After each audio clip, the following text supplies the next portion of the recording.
Mary likes reading books. At the weekend, she often stays at home and reads a lot of books.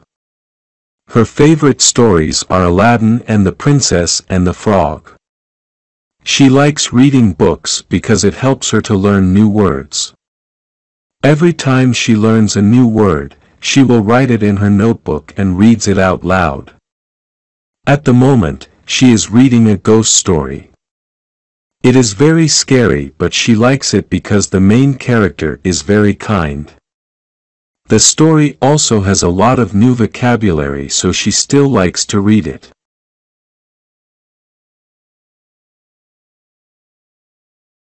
Mary likes reading books.